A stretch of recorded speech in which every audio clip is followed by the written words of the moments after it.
Welcome to another exciting Read Aloud with Miss Disney. I am your lovely host, Miss Disney, and welcome to the new year of 2026. Okay, we're not really there, but it's New Year's Eve, which means that we've got, let's see, a while until the bell rings and we are entering 2026. I hope your year has been great. I know mine has had, and thank you so much for all the watchings and for all the readings and just being awesome. We are entering a new year of some more read alouds and more Disney content. And in this time, we're going to be starting a new series. I know that you've been watching Disney Villains, and I know I'm not done with the one book, but you know what? It's quite alright because the new one's not coming out for a while, so I'm kind of giving myself a little breather so I can focus on new content. And in this one, we are going to be reading a new series, well, an old series. It's called The Disney Princess Beginnings, or in this case, let's see, what was it called? Disney Before the Story. And in this one, we are reading Snow White's Birthday Wish. Ooh, it says kind, caring Snow White. The king tells Snow White that she can have any horse she wants for her birthday, but the only one she wants is the hurt stallion she found in the woods. Where did he come from? Does he belong to someone else? Snow's special bond with nature guides her as she tries to do what's best for the horse and make her own birthday wish come true. Ooh. Shall we begin? Alright. Chapter 1. A Birthday Surprise. Snow White held out an apple for Frost.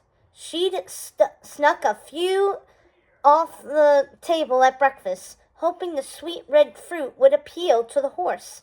Snow had seen Benjamin, the stable boy, offering apples to her before, but Frost kept her eyes towards the stall door, as though anything happening outside would be more interesting than the princess inside, who was trying to pay the horse a visit. Boots appeared under the door. Snow knew those boots. They were elegant and polished, though the bottoms were caked with mud from the stables. She looked up and saw her father, the king, peering down at her. He raised an eyebrow. I thought you might be here. I heard that cook made you a special birthday breakfast, but you only ate 2 bites of it. I wanted to say good morning to Frost and the other horses, Snow answered, coming out of the stall to talk to her father. Well, Frost seems quite pleased to be included in the celebrations, the king said, chuckling. Frost was still ignoring Snow, despite the apple in the princess's hand. Snow put the piece of fruit back in the pocket of the apron she wore to keep her dress clean when visiting the stables. I wish that were true. Benjamin approached the stall and bowed slightly in greeting the king. Your Majesty, he said. The boy, who was several years older than Snow, tossed fresh hay into Frost's stall. The moment Frost saw him, she perked up. The horse's ears twitched and she snorted, twisting her head to get closer to Benjamin. And good morning to you too, girl, he said to Frost, giving her an affectionate rub on the neck. Frost closed her eyes in satisfaction, snorting again. Snow sighed. Oh, hello, Princess, Benjamin said. I didn't see you there. Hello, Benjamin. I'm not so sure Frost did either. Snow watched the stable boy finish with the hay. So did Frost. Even though Snow White was the princess, Frost clearly thought of Benjamin as royalty. How do you do it? Snow asked. Do what? Benjamin replied, dusting off his hands and playfully moving Frost's head out of the way so he could see Snow better. How did you get her to like you so much? I've been trying and... She looked up at her father. It's no use. Oh, come now, her father said. I'm sure that's not true. Animals love you, darling. Okay. Most of them do. But not this horse, Snow thought. Snow had a special talent for finding lost and injured animals, a baby bird who'd fallen from his nest, a chipmunk with a broken leg, a fawn who'd strayed too far from her forest home. Every single one had spent time at the castle, being nursed back to health by Snow. Yes, the bird had given the cook a fright once his wings healed, and he decided to fly around the kitchen. And her father was cross when he found the chipmunk gnawing on the arm of his throne.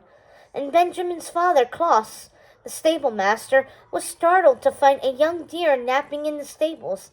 But Snow always managed to make them understand that she simply had to help the animals. "Maybe you should sing for Frost, Princess," Benjamin suggested. "I hear that goes over well." The king cleared his throat. Snow was pretty certain Benjamin was teasing her, because she'd been shooed out of various rooms in the castle for singing a little loudly, a little too often, distracting everyone from the serious business that went on there. "But in any case, I tried that already. She was not interested," replied Snow.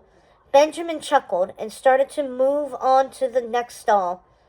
"Benjamin," the king said, "I've come down here with a message for Snow that concerns you as well. Stick around for a moment." Benjamin stopped immediately. "Yes, Your Majesty."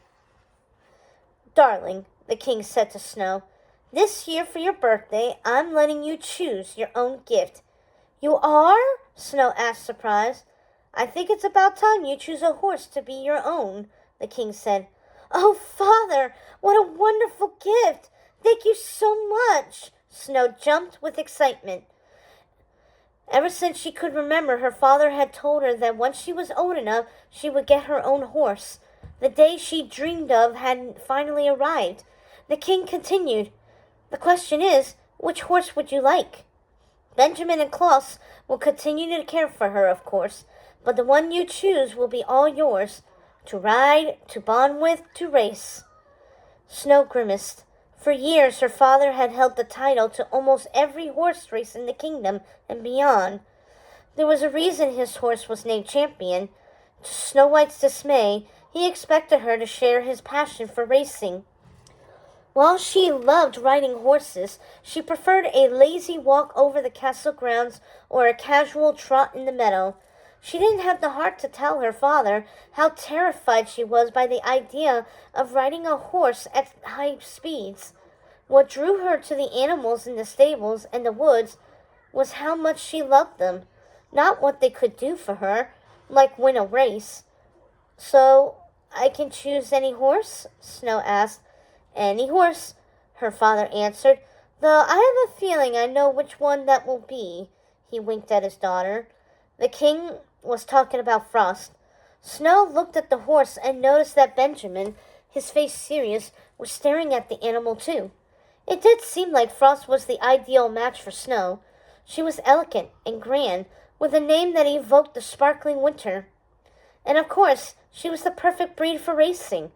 But Frost had never shown an interest in Snow. No matter how much Snow tried to bond with the horse, Frost paid her no mind. "Any horse? Snow smiled. "I might like to take Champion out for a test ride. In that case, Benjamin, could you saddle him up for me?" Benjamin looked shocked, and Snow's father turned as white as Frost's coat. "Snow, I don't—" the king trailed off, searching for words. "Father, I'm only kidding." The king and Benjamin let out nervous laughs. Snow giggled. Frost was shoving her nose into Benjamin's hand. "I think I should take some time to make up my mind. You always say to make decisions thoughtfully and weigh all options." The king nodded. "That I do." "It's a big decision," Snow said. "I'll have to think about it." "That's my girl," the king said, and kissed his daughter on the forehead. "Now, I'll go check on Champion before you get any more ideas." He left, disappearing into another part of the stables. "I was sure Frost would be your choice right away," Benjamin said, eyeing the princess curiously. "She's certainly going to be the best racehorse in the kingdom. Frost likes you better than she likes me. I don't think she'd even want to be my horse." Snow almost choked up. Until she said it out loud, She hadn't realized how much she felt this was true. Benjamin shook his head. Nah, that's just because I feed her and see her every day. I'm sure if you came around more, she'd act the same with you. I've been here every day for months, Snow exclaimed. Oh, right. Benjamin stroked Frost behind the ears. Still, she's something special. Why, if I had a chance to have a horse like this... Snow knew he was right. Frost had to be the one. It made the most sense. But something in her wasn't ready to choose just yet. She needed to clear her head, so Snow decided to take a walk.